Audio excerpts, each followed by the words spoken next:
Olá, eu sou Daniel Nogueira. Nós estamos seguindo uma série de mensagens em Colossenses, carta de Paulo, e nós estamos no capítulo 2, e aqui nós percebemos no início do capítulo o apóstolo Paulo falando do zelo dele pela preservação da fé, da lealdade dos colossenses ao Senhor Jesus Cristo.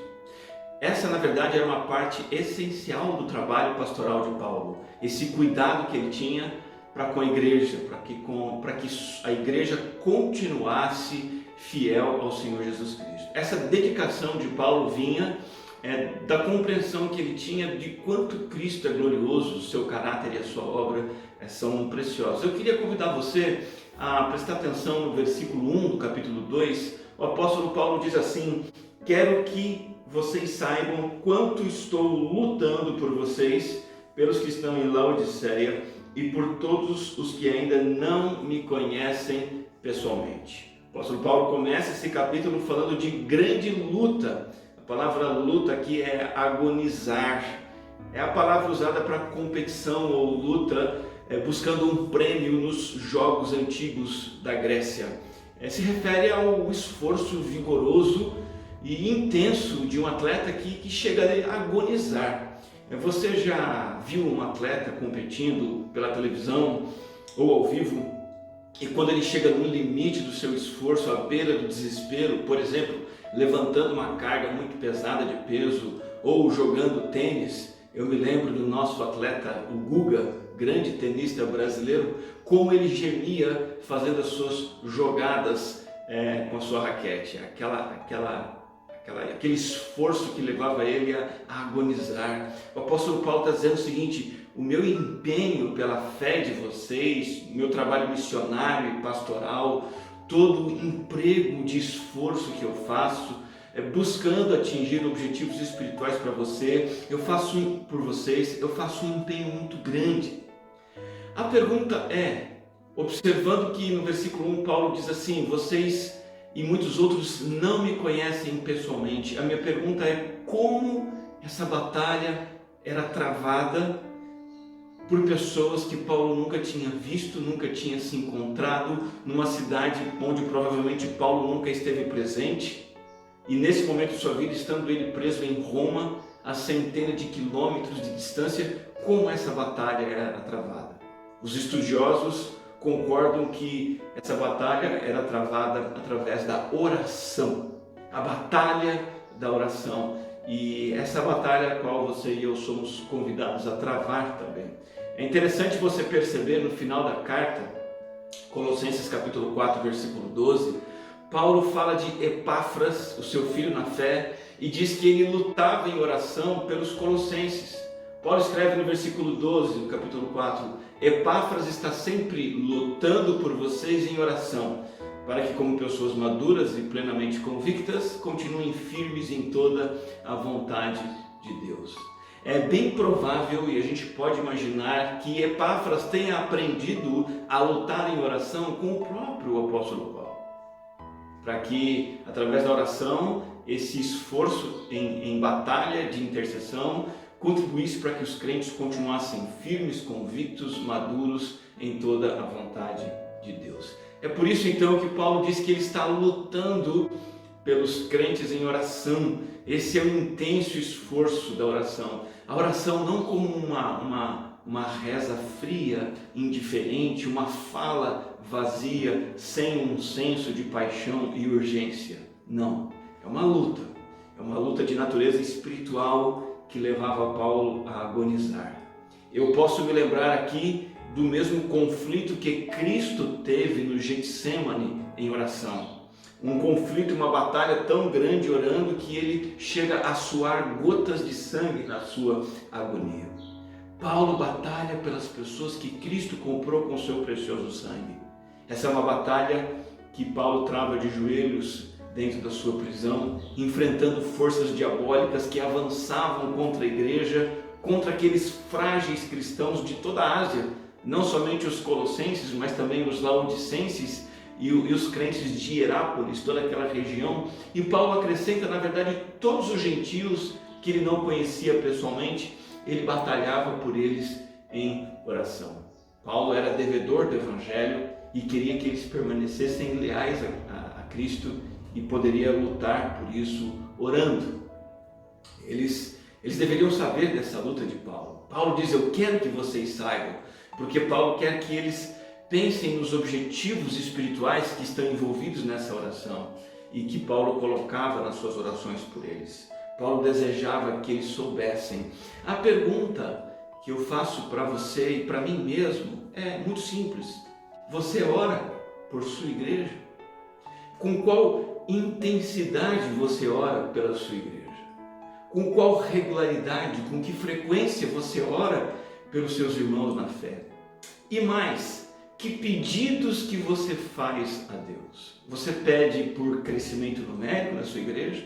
Você pede pelas finanças da sua igreja, para que a sua igreja tenha muitos recursos? Você ora para que as pessoas da sua igreja tenham saúde, emprego e tudo mais? Será que nós estamos orando como o apóstolo Paulo? Quero convidar você a olhar os objetivos que Paulo coloca e os motivos pelos quais ele ora nesse momento em sua carta e convidar você a batalhar da mesma maneira que o apóstolo Paulo batalhava, orando pela sua igreja. Que objetivos devem ser buscados? Primeiro objetivo, o apóstolo Paulo diz no versículo 2, depois de dizer que ele deseja que eles soubessem que Paulo lutava em oração, ele diz assim: esforço-me para que eles sejam fortalecidos em seu coração. Paulo ora por vigor espiritual da igreja. Você e eu devemos orar e pedir a Deus também por isso, por vigor espiritual na igreja do Senhor Jesus Cristo. Que cada pessoa da igreja esteja espiritualmente encorajada, animada, tenha um coração renovado na vida com o Senhor. Um coração espiritualmente fraco é muito prejudicial. Nós podemos pensar que há um prejuízo dobrado, um prejuízo duplo quando o coração do crente está fragilizado na fé. Primeiro, ele cai no desânimo. Individualmente, ele se paralisa nas coisas com Deus. E ele acaba se afastando do Senhor, caindo em ensinos errados, comportamentos pecaminosos. Mas há também um prejuízo decorrente desse, que é o prejuízo para toda a comunidade. A igreja toda é afetada por pessoas desanimadas que fazem parte dela. Uma alma abatida é um campo fértil para o inimigo semear heresias, esfriar a fé, enfraquecer a igreja, fragilizar o amor interno. Portanto, uma igreja cheia de pessoas desanimadas, naturalmente vai se tornar uma igreja desanimada, fragilizada, sem foco, aberta para ensinos errados e práticas pecaminosas. Este é um cuidado que nós temos que ter em nosso coração. Cuidado com esse vilão sutil e perigoso chamado desânimo espiritual. Precisamos orar uns pelos outros, para que não desanimemos. Ao contrário, orar para que estejamos mais e mais encorajados e animados na vida com Cristo. Ore por sua igreja, para que seja uma igreja cada vez mais vigorosa, para que sua igreja louve a Deus com fervor, para que sua igreja tenha disposição de aprender a palavra, cuidar uns dos outros, para que sua igreja tenha ministérios frutíferos, para que sua igreja vá até os perdidos e mostre amor e mostre o Evangelho. Esse é o primeiro motivo de oração de Paulo. Ele não queria que os crentes caíssem no desânimo espiritual. Ora por vigor espiritual. O segundo pedido que nós vemos aqui é no versículo 2 ainda. O apóstolo Paulo diz assim: eu oro para que vocês estejam unidos em amor. Unidade em amor. Paulo ora por um intenso amor fraternal dentro da igreja. Nós podemos pensar que o amor dentro da igreja é o oxigênio. É o que dá vida, respiração e saúde. Muita gente pensa que o que dá vida para uma igreja é a doutrina certa, um ritual religioso, um sacramento praticado com regularidade. Muita gente pensa que a vida da igreja depende de um sistema de governo, de inovações tecnológicas, de boas pregações. Essas coisas são importantes, mas não são as coisas mais importantes. Estão longe de ser o oxigênio da igreja. Sabe por quê? Porque quando morre o amor entre os membros de uma igreja, ela entra em colapso. Ela pode ter a vanguarda tecnológica, excelentes pregações, doutrina correta. Uma igreja desunida, em que irmãos são rivais e não parceiros. Uma igreja onde há partidos e grupos. Nessa igreja não há comunhão verdadeira. O nome de Cristo acaba sendo desonrado e a igreja entra em crise. Um cristão maduro é aquele que ama os seus irmãos, é aquele que dá vida por eles, é um pacificador e não um provocador de problemas. Um cristão maduro, ele aproxima as pessoas ao invés de afastar as pessoas. Convido você a orar para que a sua igreja seja assim, para que a nossa igreja esteja repleta de irmãos e irmãs que aproximam, agregam, acolhem e não espalham e não dividem. É muito interessante esse destaque que o apóstolo Paulo dá na sua batalha em oração. O amor é que deve unir. A cola não é a figura do pastor. A cola que mantém pessoas unidas não é a pregação, não é o estilo de culto legal, não são as amizades entre as pessoas. A cola, os laços que nos unem, tem que ser os laços do amor uns pelos outros. Que amor é esse? A palavra amor que Paulo usa aqui, fortalecidos em seu coração, unidos em amor, é a palavra ágape, uma palavra muito preciosa na Bíblia. É o amor incondicional, é aquele amor baseado na decisão e no compromisso de fazer o bem para outra pessoa, quer ela mereça ou não. Amor ágape é o amor que não se baseia no que eu sinto, não se baseia em emoções, não se baseia na minha avaliação de méritos do outro. Amor ágape é o amor decisivo, o amor de fazer o bem incondicionalmente. Deixa eu fazer uma comparação para você entender, uma comparação simples. Uma casa se ergue com tijolos, certo?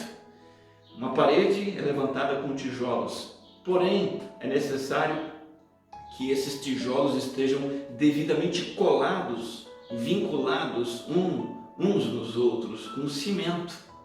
O cimento, a cola que mantém as pessoas na igreja unidas e faz a igreja crescer, esse cimento é o amor ágape, o amor que temos recebido de Cristo e que devemos mostrar uns pelos outros. Meu querido, minha querida, ore e clame a Deus por cada um de seus irmãos, para que cada um de nós saibamos conviver com amor ágape, conviver com as diferenças, conviver tratando nossas faltas e diferenças, conviver uns com os outros, cuidando, caminhando juntos, entendendo que esta é a cola que manterá a igreja unida. Ore para que haja unidade em amor. Em terceiro lugar, o apóstolo Paulo ora por entendimento doutrinário. Além de clamar por vigor espiritual e unidade em amor, Paulo ora para que as pessoas da igreja tivessem entendimento doutrinário. Ele diz assim: esforço-me para que vocês alcancem, versículo 2 e 3, toda a riqueza do pleno entendimento, a fim de conhecerem plenamente o mistério de Deus, a saber, Cristo. Nele estão escondidos todos os tesouros da sabedoria e do conhecimento. Paulo pede para que a igreja conheça a palavra de Deus e o Cristo da palavra. A igreja precisa ter discernimento espiritual. A igreja de Jesus não pode seguir ventos de doutrinas, mensagens que não estão nas Escrituras. A igreja não pode ser vulnerável à sutileza de falsos mestres. A igreja de Jesus precisa ter convicção e entendimento de compreender o Cristo da palavra. E esse alerta e essa intercessão de Paulo e essa luta de Paulo rebate um apelo muito comum da época de Colossenses, que era o apelo das gnoses, o apelo de conhecimentos secretos, conhecimentos e sabedorias espiritualizadas, à parte de Cristo, oferecidas apenas àqueles que são iniciados. É muito interessante perceber, estudando o contexto histórico de Colossos, que os adeptos dessas gnoses especiais, hoje, seriam aqueles que migram de igreja em igreja à procura de algo mais.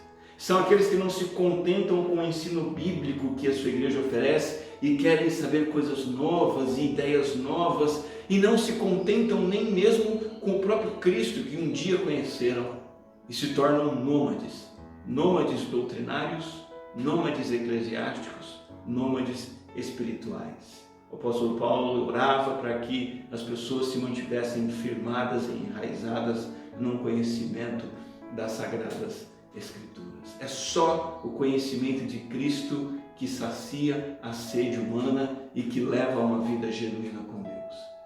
A ideia desse versículo, neles estão escondidos todos os tesouros da sabedoria e do conhecimento, versículo 3, a ideia é que Cristo é uma mina de ouro, de pedras preciosas a ser escavada. Essas pedras preciosas, esses ricos tesouros se encontram, são achados com oração, com leitura da palavra, meditação na palavra. Os tesouros da sabedoria de Deus estão em Cristo, na palavra, para serem descobertos, explorados e apropriados. Então, nós não precisamos buscar a nossa felicidade, a fonte de alegria, a santidade, o crescimento em outras coisas à parte de Cristo. E novamente, os falsos mestres da época de Paulo e de Colossos glorificavam homens, supervalorizavam anjos, experiências místicas, mas nada nem ninguém tem algo a oferecer que não possa ser encontrado em Cristo num grau infinitamente maior e com uma essência incomparavelmente superior. Não há nada maior e melhor do que encontrar o próprio Jesus Cristo através da palavra de Deus. Cristo é uma mina de riqueza desconhecida e os tesouros da sabedoria estão nele, de maneira oculta, esperando ser explorados por mim e por você. E mesmo que você explore tudo sobre Cristo nessa vida, quando você adentrar a eternidade, sempre haverá novos tesouros sobre Cristo para serem extraídos e experimentados estando ao lado dele. O apóstolo Paulo fala aqui sobre sabedoria e conhecimento. Sabedoria é verdade prática e conhecimento é ensino doutrinário. Aquilo que nós devemos fazer, o modo como devemos viver e aquilo em que nós devemos crer. Está tudo em Cristo, conforme a palavra de Deus nos ensina. Portanto, se você quer fazer um bem para a sua igreja, ore para que sua igreja se aprofunde na palavra e em Cristo Jesus. Em suas orações pela sua igreja, peça a Deus que cada irmão, cada irmã esteja lendo a palavra diariamente com o coração piedoso. Ore pelas famílias da igreja para que elas tenham o hábito de ler a Bíblia juntos em casa. Ore para que cada pessoa valorize a pregação nos cultos, tenha fome e sede de ouvir a palavra. Ore para que todas as pessoas frequentem a escola bíblica, os grupos de estudo bíblico. Ore para que as crianças, adolescentes tenham um ensino bíblico que seja fiel, criativo e prático. Ore por entendimento doutrinário. O último pedido que Paulo faz nesta parte da carta aos Colossenses é o pedido para discernimento com relação a enganos e heresias. Ele pede por vigor espiritual, unidade em amor, entendimento doutrinário e ele pede por discernimento contra enganos sutis. No versículo 4, o apóstolo Paulo diz assim: eu lhes digo isso para que ninguém os engane com argumentos que só parecem convincentes. Paulo queria que eles soubessem que ele luta em oração, agonizando, para que eles continuassem firmes em Cristo, porque havia um perigo ao redor, um perigo alarmante. Falsos mestres tentando enganar, seduzir, desviar, com argumentos que são astutos, que são sutis, que têm a aparência de serem corretos, mas são ideias enganosas, enganadoras, que desviam as pessoas de Cristo. Parecem convincentes, diz Paulo, são atraentes, são plausíveis, mas são disfarçados apenas de sabedoria e entendimento. Se você prestar atenção no nosso mundo de hoje, como há enganos sutis tirando as pessoas da igreja. E as pessoas saem atrás de experiências melhores, mais elevadas. Pessoas saem da igreja buscando um sistema doutrinário melhor. Sai da igreja porque está seguindo conceitos da psicologia. Procura um outro lugar onde pode ter experiências religiosas mais impactantes. Ou simplesmente caíram no secularismo, que tem dito, olha, a igreja institucional está uma porcaria e você precisa sair dela porque Jesus não está mais nela. Muita gente tem ouvido essas ideias, são bonitinhas e acabam se afastando da comunidade. Até mesmo paixões carnais têm seduzido pessoas para fora da igreja. E nós temos então uma disseminação também muito grande de denominações religiosas, seitas religiosas com ensinos diversos, estranhos, esquisitos. E nós temos também no mundo moderno o fenômeno da internet. Ensinos propagados em massa, acessados com um único clique, confundindo muitos de nós. A minha palavra para você: tome cuidado e ore por discernimento, porque nossos irmãos e irmãs estão nesse mundo, um mundo cheio de seitas, denominações, igrejas, sites, canais, ensinos pela internet. Ore para que cada um de nós saiba discernir entre o ensino bíblico e o ensino falso. Ore para que ninguém seja arrastado por mentiras humanas e revestidas de uma roupagem bíblica ou sofisticada. Portanto, nós vimos 4 objetivos na batalha da intercessão pela igreja. Nós precisamos orar como Paulo orava. Mas antes de terminar, eu quero dividir com você 2 coisas sobre como as nossas orações devem ser feitas. O apóstolo Paulo nos ensina isso. Primeiro, ele ensina que a oração pela igreja tem que ser autêntica. Não pode ser externa, não pode ser de aparência. Oração pela igreja precisa ser algo que você mesmo está vivenciando e almejando com sinceridade. O apóstolo Paulo diz no texto que lemos: embora eu esteja fisicamente longe de vocês, em espírito estou presente. Essa colocação que Paulo faz, em espírito estou presente, coloca o apóstolo Paulo como alguém que estava vivendo aquelas tensões. Era algo sincero, era algo que fazia parte dele também. A oração pela igreja precisa ser algo real, algo que você sente, algo que você experimenta, algo que você reparte. Em segundo lugar, a oração pela igreja deve ser preventiva. O apóstolo Paulo diz assim: me alegro em ver como estão vivendo em ordem e como está firme a fé que vocês têm em Cristo. Mesmo com toda essa iminência de heresias destrutivas, Paulo diz que ele tem uma alegria de saber que os crentes ainda estavam firmes na fé, ainda estavam caminhando com Cristo na verdade. A terminologia que Paulo usa aqui é militar. Ele imagina a igreja como um destacamento de soldados em ordem, coesos, alinhados diante da autoridade de um general. É isso que Paulo está dizendo. Vocês de Colossos ainda estão em ordem.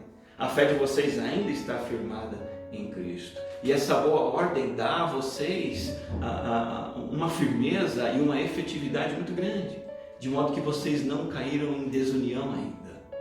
O apóstolo Paulo quer que eles continuem assim. Muitas vezes a gente olha para a igreja, acha que ela está bem, acha que está tudo correto, a gente acha que está tudo em ordem, mas nós temos que orar mesmo assim, porque a heresia vem quando menos se espera. O problema surge quando a gente está distraído e pode afetar a nossa igreja. Paulo está alertando para que eles não perdessem aquela posição, para que não caíssem. E é por isso que nós temos que entender que temos que estar alertas para não cair. O diabo é o pai da mentira, ele é o enganador. Ele pega uma igreja saudável, introduz ali o seu engano e causa um grande estrago na sua igreja. É lógico, o melhor momento para nós vigiarmos é o momento que nós estamos de pé. E depois que nós caímos, a vigilância não é mais necessária. A oração pela igreja deve ser preventiva, é para prevenir que os problemas venham a acontecer. Batalhe em oração pela sua igreja, Igreja Batista Fonte em Morungaba, ou se você pertence a outra igreja. Clame por vigor espiritual, unidade em amor, entendimento doutrinário e livramento de enganos sutis. Quando você vai orar? Pense nisso agora. Qual o seu momento a sós com Deus? Em que horário do seu dia? Em quais dias da semana? Você vai colocar nesse momento as orações por sua igreja? Inclua orações e comece a orar pela sua igreja. Você pode orar nominalmente. Você pode orar por pessoas mais próximas de você, da sua igreja, que você conhece de nome, e depois você vai incluindo os demais também. Faça esses 4 pedidos, ore para que eles tenham um coração firme no Senhor, para que estejam unidos, aprofundados na palavra e livres de heresias e enganos. Você pode personalizar os seus pedidos, ou seja, talvez você sabe especificamente alguém da igreja que está abatido e precisa de ter um fortalecimento. Você pode saber de alguém que está sendo enganado por mentiras, por ideias erradas.